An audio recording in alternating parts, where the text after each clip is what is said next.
Hello, and welcome to the MMA Mic Drop podcast. My name is Jade Bunky, and I have an absolutely legendary guest with us today. His name is Jesse on Fire. Jesse, thank you so much for joining us. How are you doing today? My pleasure. I'm good, man. How are you? I'm doing very well, and I'm really grateful that you came on. For those of you who have watched our show before, you're used to seeing Milo McGregor. As you know, he's one of the nation's top up-and-coming amateur surfers. He is on the North Shore in Hawaii right now. He is surfing. He might join us a little bit later. He might not. I'm not sure. But we have Jesse on Fire because we needed somebody to bring the heat for this particular episode, because we are going to break down each fight on the main card at UFC 300. It's an absolutely stacked card, and let me start with Jesse. Let me get your picks and predictions for Jamahal Hill versus Alex Pereira. I think this is an incredible matchup.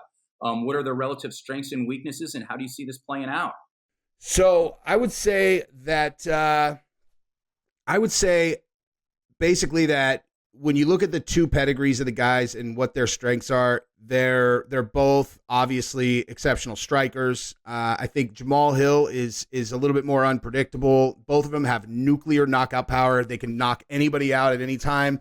Both of them knock their opponents out primarily in most of their fights. And, it basically just comes down to, a much more technical, accomplished striker in Alex Pereira, much more mechanical, maybe a little bit less creative. And then you have a more kind of, not that he's untechnical, but fly by the seat, like he's a more instinctual, creative striker in Jamahal Hill. I think the odds are close enough that I have to pick. If I just have to just pick a winner, I think I go Alex Pereira. But, if Jamahal Hill was a bigger underdog, I would say he's a good pick. But, just at basically even money, I gotta go Alex Pereira. But I won't be surprised if Jamahal wins. In what round and how? I think probably second round knockout would be my guess. Awesome. But, it could go anyway. Yeah, and it really can go anyway. I mean, when you look at Alex Pereira and when you talk about the power, he's got that crazy left hook. And then when you look at, the kickboxing pedigree, I mean, when you talk about the best of the best in the UFC, you're looking at Alex Pereira, you're looking at Israel Adesanya, Stephen Wonderboy Thompson, Michael Venom Page, and that's pretty much it in terms of that elite level striking. And my only concern about Jamahal Hill is his age. He's 36. I think he's getting close to 37. He looked a little bit slower in his last fight, even though he won. And you're at that. When you're fighting Jamahal Hill, this is a game of inches, right? These are elite level athletes. And if you lose a little bit, that can be enough. And I think a lot of people are sleeping on Jamahal Hill. I mean, Jamahal Hill, I think, is one of the most underrated fighters in the UFC. Like you said, he's really he has these straight punches. He's really creative. He has these really good high kicks. He has really fast hands. He has great power. And let's not forget, he didn't lose the title. He relinquished it, and I think he's going to reclaim it. Give me Jamahal Hill by second round TKO. Yeah, I like it. I mean, I will be really happy for him if he wins, man. I will, because I loved his reaction when he beat Glover. Yeah. I really like that. All right. The co-main event is Weili versus Xiaonan, and this is a pretty incredible co-main event as well. A title is on the line. Jesse, what do you think is going to happen in this match? I think Weili's going to whip that ass. Yeah, I don't see where Jan has any advantages at all. Not on the feet, not on the ground. I think Weili's going to handily win that fight. Yeah, and it's appropriate matchup as well. Xiaonan, has been on quite a roll. She has some pretty fast hands. She's a pretty good striker. I think Weili is just good everywhere. And I think Weili is she's an elite talent. And she might be one of the better fighters in this weight division in quite some time as well. And we also know she can deliver it and she can take it if she gets into trouble. We saw that against Joanna in that one epic fight. Was probably the best female fight of all time. I'm taking Rose whipped that ass twice. Yeah. Oh, that second fight was brutal. What was it? That spinning back fist is that how she finished? No.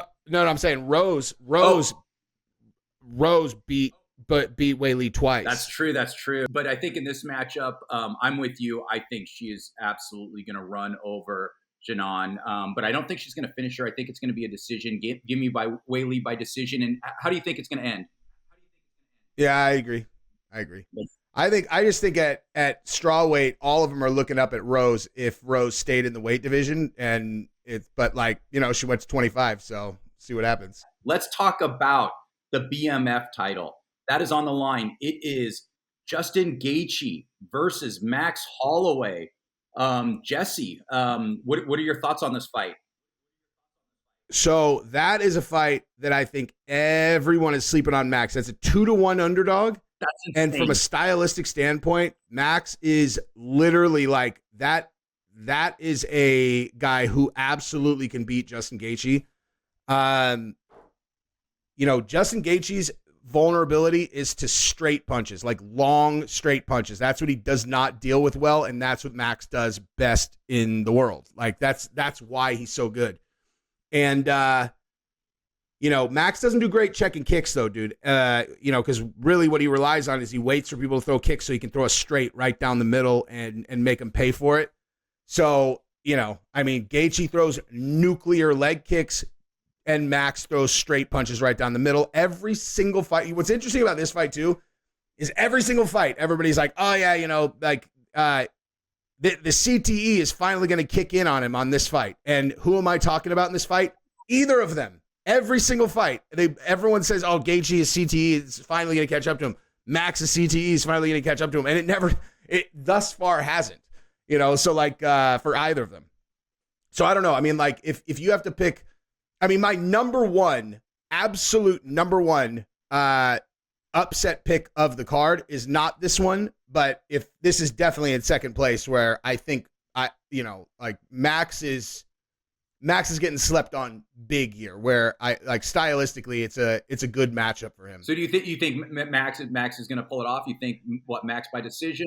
I don't know. It's a hard fight to pick, but if we're talking betting picks, at Max at a 2-1 favorite, at 2-1 underdog, I like that bet for sure. Absolutely. And, I love this fight. And I think I totally agree with you. People are sleeping on Max Holloway big time. I think people forgot who Max Holloway is. This is one of the best fighters ever in history. Mm-hmm. And like you said, he's a master at controlling range. He's got those long straight punches. He doesn't throw those, those looping punches, which could be a problem for Gaethje.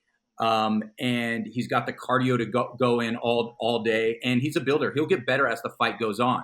Now with Gaethje, like you said, those low leg kicks, those are going to be a problem. His leg kicks are going to be a problem, and Max has got to avoid that uppercut. I think he has probably the best uppercut in the game, and he's got to avoid that. He's got the power, and it's one of those things where Gaethje could end a fight early on anybody, and that's always a possibility. I'm actually picking Max by decision.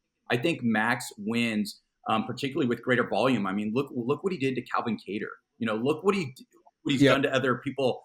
What's the other fight where he had? I think he has not only does he have the record for the most strikes in a match, but also the second most and the third most. He throws crazy volume. Yeah, no, I know it was. Hang on, I'll tell you right now. Let me see, because it was. Yair Rodriguez, I think. Yair Rodriguez. Against. Oh no! I'm sorry. Against Arnold Allen. Arnold Allen is good. He's doing this against. No, wait. There's another one. I think he threw even higher volume. The Korean Zombie knocked out in the third. Arnold Allen. It was a decision that he beat the fucking brakes off him. Yair Rodriguez. He beat the brakes off. Well, that was a close fight, but he definitely handily won. Frankie Edgar. He beat the shit out of him for 5 rounds. The Dustin Poirier fight when he went up to 55 last time. That was an incredible fight. That's one of the most underrated fights ever. Oh, you're talking about the Brian Ortega fight. You're talking about the Ortega fight. God, he just destroyed Brian. And that was, I think, Brian Ortega was undefeated at the time. And so when you look at Max Holloway and look at the names you just mentioned, he's fought the best of the best. He's beat the best of the best. His losses are to Dustin Poirier, Conor McGregor. And like you said, that Dustin Poirier fight was a short notice fight. That was a war. When he didn't really have time to change his body a little bit to go back up in weight. I think Justin. I think if you go back to 2013, mm-hmm. he's lost to only Alexander Volkanovski if he had a full training camp. That's insane. That's insane. And 2 of those were razor close decisions. And so, I think people forgot who Max Holloway is. And I think he has an opportunity to remind people, look, Justin Gaethje is that guy, right? I mean, he can end a fight. He can end a career. But betting against Max Holloway, like you said, at 2-1 odds, to me is absolutely insane. So I'm taking Max Holloway. And next up, I think this is the fight that a lot of people are looking forward to the most. It's Charles Oliveira versus Arman Tsarukyan. I mean, talk about a crazy fight that's, 4th from the top. Jesse, tell me your thoughts on this. This is my sleeper pick for 100% sure of the entire card. They've got Oliveira at a plus 170 underdog against Tsarukyan, and I'm like, what fucking movie have these guys been watching? So, like, because Tsarukyan beat what's his Jesus, whatever his name is, that both these guys just beat in the first round. It's like Dariush. Yeah, Beneil Dariush. You're like, all right, that's awesome. Oliveira demolished Dariush in the first round also. Like if you look at Tsarukyan's record, there is nobody that's even remotely in the stratosphere of as good as Charles Oliveira. And Oliveira has beat the fuck out of everybody that he's fought except for one dude, Islam Makhachev. That's it.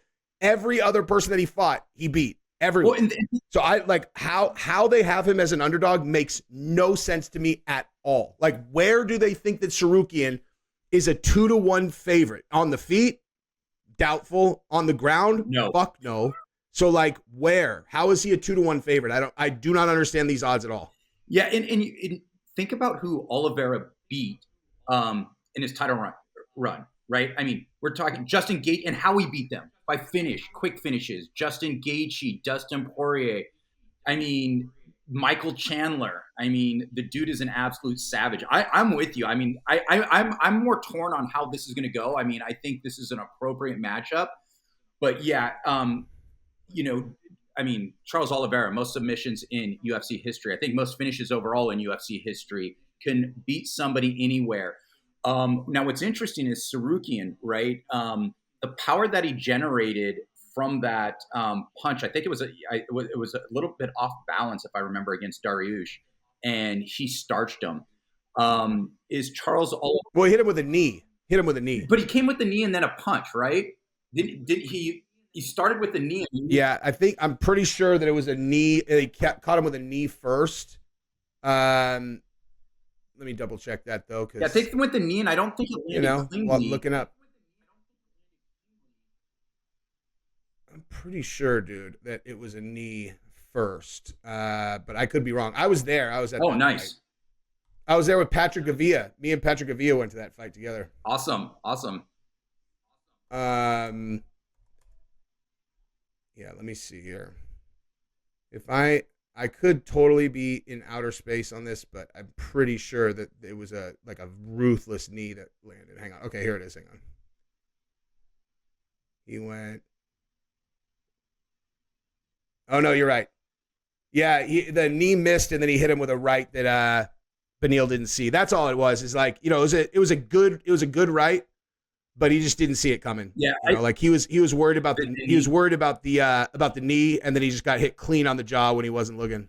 Yeah, and when we look at Tsarukyan, his only 2 losses. I mean, a very close fight against Gamrot, which could have went either way, and it was his first fight in the UFC against Islam, and I believe he took him the distance. I don't remember. So I think this is an appropriate matchup. Oliveira, what is he? 34 now, 35. He's is he at that stage where he starts to slip a little bit? I don't know. We haven't seen it yet. This is an interesting fight. Honestly, this is the one fight I am torn the most about which way it's going to go. But give me Oliveira by 3rd round submission. How do you, Jesse? How do you think this fight will finish, or how do you think it will end? I think Charles will finish him. And that's another thing too. If you look at Tsarukyan, so he finished Joaquim Silva, but then he won against Ismagulov by decision. He beat Joel Alvarez by punches, and Giagos by punches. But dude, who are these guys compared to, but then he went to decision with Frivola, went to decision with Davi Ramos, went to decision with Mercier. So like, and then you compare to Oliveira, who knocks out Dariush in the first, submits Gaethje in the first round, submits Dustin Poirier in the third, submits Chandler in the second. Tony Ferguson, by some miracle, made it to the end of that fight after getting just demolished the entire time. He submits Kevin Lee. He knocks out Jaron Gordon. He TKOs Nick Lentz. He submits David Timir, submits Jim Miller, submits Christian Gallegos, and he submits Clay Guida. Not one decision except for Tony Ferguson, who got his fucking ass kicked. He finishes everyone. Like, I do not understand in any sense of anything how anyone is picking Tsarukyan as a 2-1 favorite. It makes absolutely no fucking sense. Yeah, Oliveira is such a savage. Dude, he doesn't have a win in the outside of that Ferguson one. He doesn't have a win in the UFC that was a submission in the last 10 years. That's insane. He went 10 fucking years. Finish. That's 1, insane. 2, 3, 4, 5, 6, 7, 8, 9, 10, 11, 12, 13, 14, 15 straight wins in the UFC in 10 years, all by stoppage except for the Tony Ferguson one. And anyone who is not a psychopathic lunatic would have tapped to that armbar. So like, I don't even know if I can consider that a decision, because Tony Ferguson basically let him just destroy his arm. That was. And thanks for reading that off. I mean, because that just isn't a testament to, again, somebody else that people must have forgot about, right? It seems like people forgot about Max Holloway. People forgot about Charles Oliveira and Jamahal Hill, to an extent as well. This fight. Everyone picked Beneil Dariush in that Oliveira fight too, and I said this exact same thing going into that fight. I was like, "What is everyone talking about, dude? Look at Beneil. Look at who Beneil's fought, and look at what the outcomes were." Charles Oliveira lost to Islam Makhachev, who is probably the best fighter at the 155-pound division, like certainly the best one since Khabib, and that loss, you're like, oh, okay, yeah, he's done. You're like, because he lost to Islam Makhachev. It just makes no sense. And then he goes first round knockout against Beneil Dariush in his next fight. Like, I don't understand what anybody's looking at all. Yeah, no, I think the odds are completely off on that. I totally agree with that. Awesome insights. Now, the opener for UFC 300, it's Bo Nickal and Cody Brundage. The first thing I want to say about this one, I like that Bo Nickal is on the main card. I do not like this matchup. I mean, he's at minus 2,000 in some with some lines. Minus 1,350, which is listed here. Okay. I mean, which is insane, right? And so I understand the UFC is trying to build a fighter up, and I think that's appropriate. But geez, give them somebody in the top 30 or 25. I mean, because for me, this is a fight I don't even want to watch. Like, I'm not even interested in it because it's not going to be competitive. Jesse, what are your thoughts?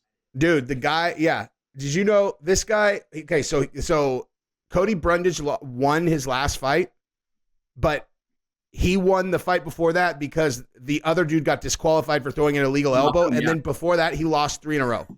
So he was like, he's won 1 and lost 4 in a row, if you could, or call it a no contest. Like, he's 1 and 3 in his last 4. So they are just literally feeding Bo Nickal this guy. But Bo Nickal is only 5-0 in MMA. But I still think because he's been so dominant, I don't think this was necessary, because I think when you're building a card, you want fights for which, I mean, we're excited about Gaethje and Holloway. We're excited about all the other fights that we mentioned because, there's a level of intrigue. We're not sure who's going to win.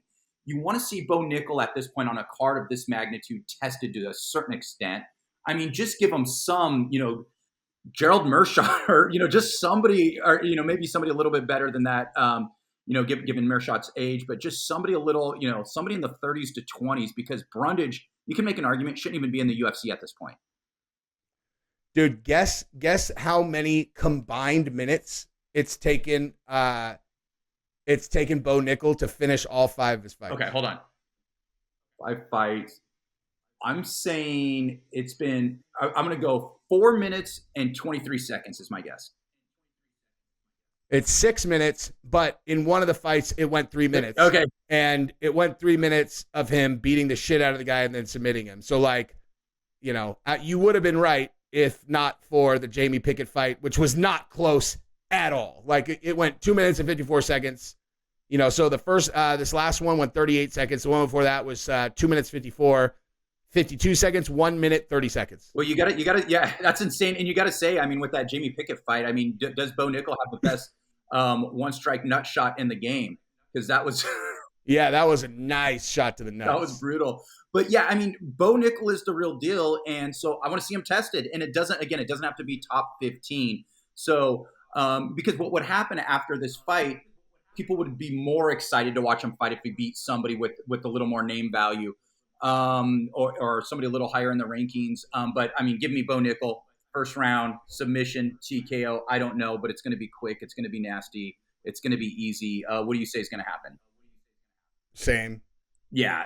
And I'm curious. I'm curious what the bet on like over under on time is. Like, yeah, that you're right. That's going to be interesting. Like, I would imagine that the the odds on him winning in the first round are not that much better than just him winning. You know what I mean? Yeah. Like, yeah, because it's going to happen quickly, and I think all the odds makers, are going to set the line appropriate or the over and under appropriate to that. Let's see. So Bo Nick, they've only got 5 other bets for it, so it's like, yeah, dude. So if you go under half a round, so dude, that's not a terrible bet, man. If you bet under half a round, it's plus 175. That's not bad at all. I'm shocked at that. I'm shocked. I like that bet, actually. Yeah, that might be the bet of the night.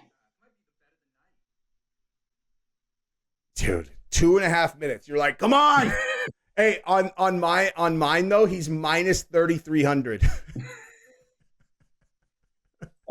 3,300. Basically, they're like, don't bet on him, dude. Just don't bet on him. Just don't do it. Yeah, I mean, this is and that's part of the problem, right? You don't want to see a minus 1,300 or minus 3,000. Anything in the thousands is a line that you don't want to see in a UFC fight, right? I mean, you want to see a level of competition because we want to see how good he is. And granted, he is green in the MMA world in terms of experience, but he's been able to run through guys so quickly and so effortlessly. It's time for a step up, and this is not it. So I first round finish for me. So I guess the question for you, I'm sure we're going the same way, but so does he beat the over under? Is my question to you. I think so. Awesome. Yeah, I think he goes out there and does exactly what he's been doing, dude. Yeah. I think it's going to be quick too. I could see this being done in about a minute. So these odds on here are, man, the rest of these fights, dude, are real close. There's no like outside of Cody Garbrandt is a 2.5 underdog, and Holly Holm is a 3.5 underdog. Outside of that, there are no, except for Jan is plus 285. But outside of that, there's no other like double, like over 200 underdogs. So that's good. These are all good matchups. Yeah, I mean, the matchups are insane. And when you look at like the Sadiq Youssef and the Diego Lopes, I mean, that to me, that's the most interesting fight on the entire undercard. I'm super pumped on that. And I imagine the line's like super close on that. And that, tells you, what's important about making a match is, creating that level of intrigue where you don't know what's exactly going to happen, where you got a matchup, where two guys are going to bring it, but you actually don't know what's going to happen. Jesse, I know you got to run. It's been such an honor to have you on. Really appreciate your insights. I know you have some of the best content in the MMA space. So can you tell my audience where they can find you, how they can connect with you? We're going to put everything down below in the description. So Jesse, how can we send people your way? Yeah, Jesse on Fire on YouTube is that's my main spot. Jesse on Fire on YouTube, and I will always be there. And you have always. I post every day. You have another thing, right? Playing with matches and something that's new as well, correct? Yeah, and then we got a new show, Play with Matches. Play with Matches with Gabby and Jesse. Literally, we launched a week and a half ago, and that's actually doing better than I expected this early. That's awesome. Congrats on that. And everybody, please take a look at his show. I mean, it's freaking hilarious. I think this stuff is funny. It's insightful. He gives you the behind the scenes scoop of what's going on in the MMA world. It's free. I think some of it's funny. There's times where he'll roast people, and let's just say the people he roasts, it's deserved. It's pretty damn funny. So, Jesse, thank you so much for coming on. It was great to have you. Yeah, it's my pleasure, dude. All right, Jesse has left and Milo has joined us. Milo is in Hawaii, as you can see from his background, sitting there, oceanfront, surf trip. That's right, looks nice out there. But still decided to join us. So Milo, glad you're able to join us. First of all, again, really big thank you to Jesse on Fire. Really appreciative of his time. And Milo, he had some really good picks and predictions for UFC 300. So what we're going to do for the remainder of this podcast, we're going to just get your picks for UFC 300, the main event. And then what we'll do after that is we'll talk about we'll do our Kicking It with Milo section. We'll talk a little more about what's going on in Hawaii right now, and then our Kook of the Week segment. So we started with... Oh, that sounds good. Awesome. We started with Jamahal Hill and Alex Pereira. Milo, who do you have? For that fight, I chose Pereira at first, but then I switched up and went to Jamahal Hill. Just, I don't know, I was kind of trying to be different, but I actually do think he's going to win now. It's funny because more and more people are starting to move over to the Jamahal Hill side. I think people are really starting to see, oh, wait a minute, this is not this easy matchup that people thought it was. Co-main event. Yeah. Who you taking, Weili or Xiaonan? Weili, for sure. Weili, yeah. I was the same with Jesse and I. It was, pretty unanimous. What's gonna happen? Is it gonna be a finish? Is it gonna be a decision win? Finish, for sure. Finish. What round and how? Probably second round submission. Wow. Okay. Yeah. Weili. All right. Next, scary. Yeah, she's a beast. Next up, we have Max Holloway and Justin Gaethje. Who are you taking in that? I mean, I like both the fighters a lot, and I'm in Hawaii right now, but I don't think the fight's going to be very close. I think Justin Gaethje's going to destroy him. Wow. I actually took probably Holloway. Third round knock. You took Holloway? Yeah, and I can't remember. I think but yeah, no, you're with a lot of people. Whoever wins, I'm going to be sad. Whoever wins, I think I'm going to be sad. Yeah, I mean, we they're both fan favorites, right? We don't want to see either of them lose, particularly Max Holloway. But yeah, that's going to be an awesome fight. All right, so you got Justin Gaethje, and then Charles Oliveira and Arman Tsarukyan. Who do you have there? I don't know. Charles is a fan favorite, but I think Arman's just hungrier and a lot younger. So yeah, he is younger. I think Arman. Yeah, and it is funny. That's what we're talking about. I mean, Charles is getting at that age. He's 34. Does he start to slip? But I mean, he's been so dominant against the best of the best. We both took Charles Oliveira in that. And then the opener, I mean, I don't even need to ask you who's going to win this, because I think everybody in the world knows who's going to win, unless you have a major upset. Bo Nickal versus Cody Brundage. Yeah, nothing. Yeah, obviously Bo Nickal. Yeah, first round? Yeah, first round.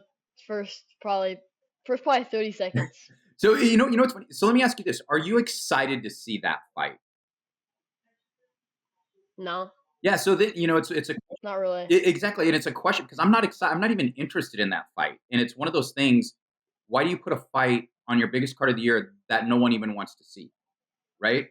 Yeah. There's so many good matches on this card. This card's so stacked, and Bo Nickal should absolutely be on there. But I mean, put him against somebody decent. I mean, it's just... Yeah, I want to see Bo Nickal, but just not against Cody Brundage. So I don't really care about him. Yeah. Yeah. Yeah, I think that was a big missed opportunity.